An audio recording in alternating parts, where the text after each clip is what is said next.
So welcome दोस्तों, क्या हाल चाल। तो आज की इस वीडियो में डिस्कस करेंगे जो रीसेंट वाला जजमेंट आया था। ठीक है, जो रीसेंट का जजमेंट आया, ठीक है, किसके रिगार्डिंग?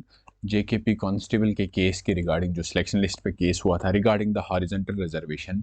ठीक है, एप्लीकेंट एडवोकेट उसमें राहुल शर्मा और राजेश थापर जो थे रेस्पोंडेंट के एडवोकेट थे। तो इसका डिसीजन क्या आया और आगे क्या लिस्ट चेंज हो सकती है या नहीं, इस बारे में बात करेंगे। ठीक है, तो अगर आप डिसीजन के बारे में बात करें तो जो हमारे पिटिशनर्स थे उन्होंने ये रिक्वेस्ट डाली थी कि आप सिटे लगा दीजिए। ठीक है, उनका ये कहना था कि आप सिटे लगा दीजिए किस पे?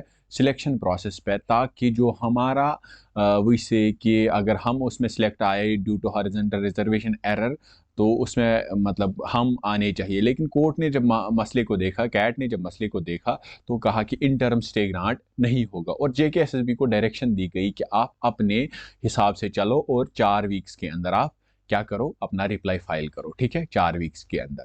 तो उन्होंने अभी बोला कि आप फाइनल सिलेक्शन लिस्ट की तरफ जाओ, आप हर कोई प्रोसेस करो, लेकिन आप फॉलो करो कि क्या आप Surya Yadav and others versus state of UP follow करते हो, क्या आपने इस बार इसके लिहाज से सिलेक्शन लिस्ट बनाई है। अभी मैं आपको डिस्कस करूंगा कि ये केस क्या है और क्या आगे लिस्ट चेंज होने वाली है। ठीक है, तो यहाँ पे आप देखेंगे कि the final selection list if any would be subjected outcome of this original application. ठीक है, ओए।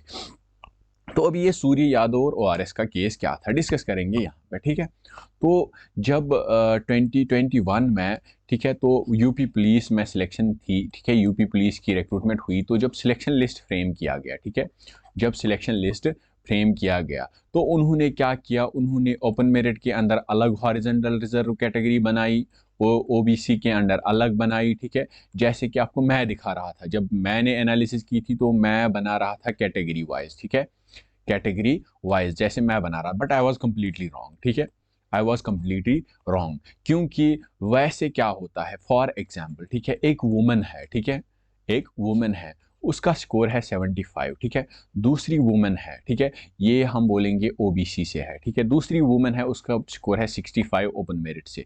अगर हम अलग अलग पूल बनाएंगे तो ये जो है ओबीसी वाली वुमेन, ये किस में चली जाएगी? ओबीसी में। ठीक है, लेकिन हायर स्कोर करके भी इसको ओपन की सीट नहीं मिलेगी। अगर हम कैसे करेंगे, ठीक है, अगर हम कैसे करेंगे, अगर हम हॉरिजॉन्टल रिजर्वेशन को कैटेगरी वाइज अप्लाई करेंगे, कैटेगरी वाइज अप्लाई स्लॉट्स बनाएंगे। ठीक है, इसको हम बोलते हैं कंपार्टमेंटाइजेशन। ठीक है, हॉरिजॉन्टल रिजर्वेशन को कंपार्टमेंट्स में बांटना, वो प्रोहिबिट किया था सूर्य यादव केस में। ठीक है, यूपी के केस जो था 2020, उसने उसको प्रोहिबिट किया कि आप हर एक कैटेगरी के अंदर हॉरिजॉन्टल कैटेगरीज नहीं बना सकते। उससे क्या होता है कि मेरिट में फ़र्क आता है। जैसे मैंने आपको बोला 75 ओबीसी वुमेन, वो कहाँ पे जाएगी? अगर 75 ओबीसी वुमेन होगी, अगर ओबीसी के अंडर अलग कोटा होगा हॉरिजॉन्टल रिजर्वेशन का, तो वो चली जाएगी ओबीसी में। बल इसके नीचे जो 65 ओपन मेरिट वुमेन होगी, वो आएगी ओपन मेरिट में। यानी हायर स्कोरिंग को भी ओपन मेरिट नहीं मिला। ये प्रोहिबिट करता है सूर्य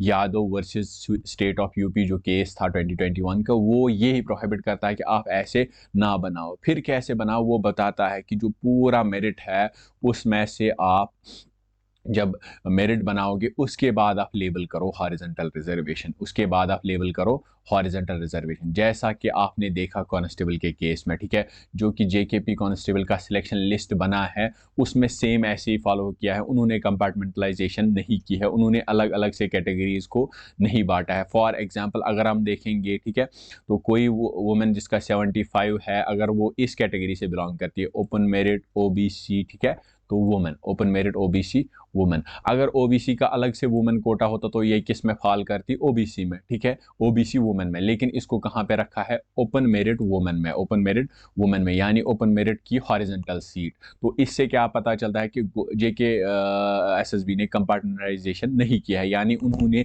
अलग अलग कैटेगरीज के अंदर अलग अलग से कैटेगरी वाइज अप्लाई नहीं किया, जैसा कि मैं कर रहा था कि I was wrong, I was really wrong कि मैं कंपार्टमेंटाइजेशन कर रहा था। I was not aware of the judgement जो सूर्य यादव था। ठीक है, स्टिल दिस इज अनफेयर, मगर मैं ये बोलूँगा कि इसकी वजह से मेरिटोरियस का नुकसान होता है। But I am not the judiciary, ना ही मुझे जजेस के जितना पता है जितना वहाँ पे कैट में बैठे जजेस को पता है या हाई कोर्ट सुप्रीम कोर्ट में बैठे जजेस को पता है, ठीक है। तो उन्होंने जो भी डिसीजन लिया होगा that would have been better for everyone.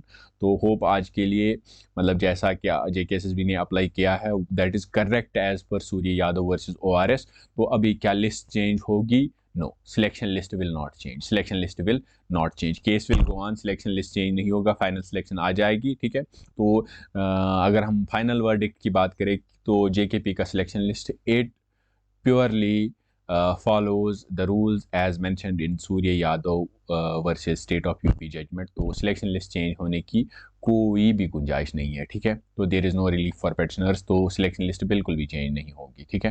तो अगर आप मेडिकल की तैयारी कर रहे हैं तो नेक्स्ट वीडियो में मेडिकल पे बना दूंगा कि कैसे मेडिकल होता है वगैरह, कौन सी चीज़ें ख्याल रखनी होती है।